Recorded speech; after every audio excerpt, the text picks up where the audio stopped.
आज आप लोगों को प्राचीन भारतीय राजवंश का प्रशासन के बारे में कुछ फैक्ट लिख रखे हैं, उनके बारे में बताएंगे कि जो राजवंश थे उनका प्रशासन कैसा था, कितने भागों में बटा हुआ था राज्य और उनका नाम क्या क्या था। तो इसके बारे में हम बताएंगे आपको। तो इधर हमने लिख रखा है मौर्य प्रांतीय प्रशासन। तो पहला है चक्र, जिसे प्रांत कहते थे। अधिकारी कौन होता था? कुमार या आर्यपुत्र। दूसरा था मंडल, जिसे कमिश्नरी कहा जाता था। अधिकारी थे प्रदेष्टा या प्रादेशिक। तो जो प्रांत था उसके बाद मंडल में बटा हुआ था। उसके बाद आहार आता था या विषय, ये जिले के स्तर का होता था आहार या विषय, जिसके अधिकारी को विषयपत या स्थानिक कहते थे। आहार के बाद आता था स्थानीय, 800 गांव इसमें होते थे। उसके बाद आता है द्रोणमुख, जिसमें 400 गांव होते थे। खारवटिक 200 गांव का समूह होता था। संग्रहण 10 गांवों का समूह होता था और इसके अधिकारी को गोप कहा जाता था। ग्राम सबसे निचली इकाई थी ग्राम, जिसके अधिकारी को ग्रामणी कहा जाता था। तो पहला हमारा हुआ प्रांत, और वो मंडलों में बटा था। मंडल आहार में बटे होते थे। आहार स्थानीय, फिर द्रोणमुख, खारटिक, संग्रहण और ग्राम। ये थे मौर्य प्रांतीय प्रशासन जो बटा हुआ था हमारा। फिर उसके बाद आता है संगम कालीन काल की प्रशासनिक इकाइयाँ। तो जो राज्य था उसे मंडलम कहा जाता था। वो नाडु यानी प्रांतों में बटा होता था। फिर उर आता था, जो शहर होते थे उनको उर कहा जाता था। फिर पेरु आता था, बड़े गांव, जो बड़े बड़े गांव थे शहर से थोड़ा छोटे बाकी बड़े, तो उन्हें क्या कहा जाता था? पेरूर कहा जाता था। और सिरूर छोटे गाँव को, जो छोटे छोटे गाँव थे उन्हें सिरूर कहा जाता था। मुदूर पुराने गांवों को कहा जाता था। और मनरम स्थानीय सभा थी। तो संगम कालीन में प्रशासनिक इकाई जो राज्य था उसे मंडल कहा जाता था। नाड या प्रांत, नाडुओं को यानी प्रांत, जो राज्य तुम्हारा था या मंडल था वो नाडु में बटा होता था। उर, फिर नाड उर में बटा होता था। उर पेरूर में, और पेरूर सिरूर में, फिर सिरूर मिदूर या मनरम। फिर उसके बाद आता है गुप्तकालीन प्रशासनिक इकाइयाँ। तो भुक्त, जिसे गोप्ता कहा जाता था। फिर भुक्त विषय में बटा होता था, जिसे विषयवत कहा जाता था। जो अधिकारी होता था, भुक्त जो थी उसके अधिकारी को गोप्ता कहा जाता था। और विषय जो था तुम्हारा, उसके अधिकारी को विषयपत कहते थे। विषय में ही बीथ, यानी विषय बीथ में बटा होता था या उसी का पार्ट था। फिर उसके बाद नगर आता है, जिसे नगरपत कहा जाता था। ग्राम ग्रामिक अधिकारी होता था।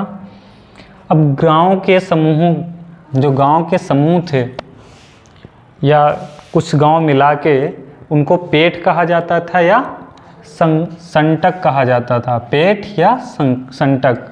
और गांव जो होते थे उनको, जो छोटी इकाई थी या छोटे छोटे भागों में बटे होते थे, उन्हें अग्रहार या पट्ट कहा जाता था।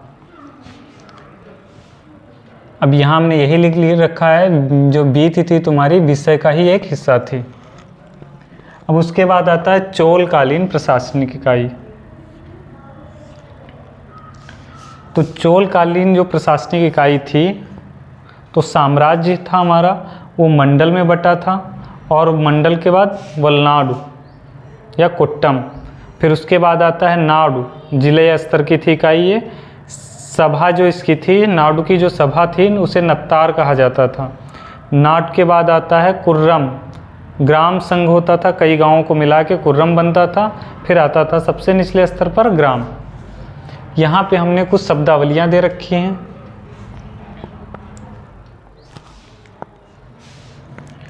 पहला है भाग। तो कृषकों द्वारा उत्पादन से प्राप्त आय को हम क्या कहते थे? भाग कहते थे। जो कर लिया जाता था, जो कृषक उत्पादित करते थे उनसे जो कर लिया जाता था उसे भाग कहते थे।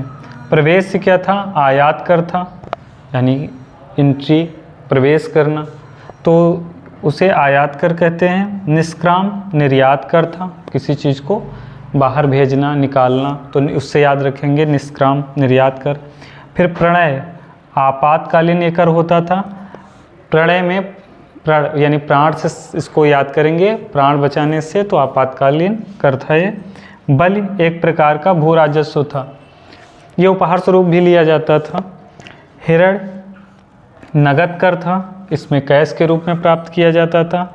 परिहारिक कर मुक्त गांव होते थे, जो जिनको टैक्स नहीं देना पड़ता था कुछ गांवों को, उन्हें परिहारिक कहा जाता था। समाहर्ता कर निर्धारण का सर्वोच्च अधिकारी होता था। तो समाहर्ता कौन होता था? कर जो निर्धारित करता था उसका सर्वोच्च अधिकारी होता था, या इकट्ठा जो कलेक्शन करता था या वसूलता था उसे भी समाहर्ता यानी कहते थे। सन्निधाता राजकीय जो कोषागार था उसके अध्यक्ष जो होता था या देखभाल करने वाला होता था उसे सन्निधाता कहते थे।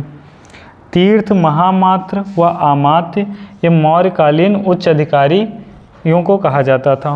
जो मौर्यकालीन उच्च अधिकारी थे उनको तीर्थ महामात्र या अमात्य के नाम से जाना जाता था।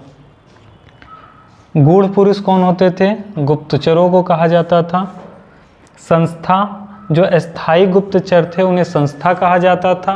और श्रेणी संचार जो भ्रमण कर सूचना एकत्रित करते थे, एक जगह रह के जो सूचनाएं को इकट्ठा करते थे या जानकारी को प्राप्त करते थे उन्हें संस्था कहते थे, स्थायी गुप्तचर कहते थे।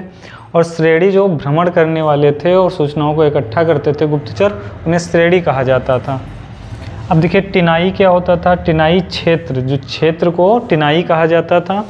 कुरिंज ये पहाड़ी जो पहाड़ियाँ थी उन्हें कुरिंज के नाम से जाना जाता था। पलाई शुष्क भूमि, मुल्लय वन क्षेत्र, मरुडम मैदानी भाग को मरुडम कहते थे। निडल तटीय भाग को निडल कहते थे। जो किनारा होता था पानी वाला एरिया या समुद्र का किनारा तो उसे निडल कहा जाता था। अच्छा, यहाँ से लगा के 13 तक जो तुम्हारे दे रखे हैं ये सब मौर्यकालीन शब्दावलियाँ हैं और इधर ये संगमकालीन शब्दावलियाँ हैं दे रखी हैं। आगे भी हम पढ़ाएंगे प्रमुख शब्दावलियों के आधार पर, आगे भी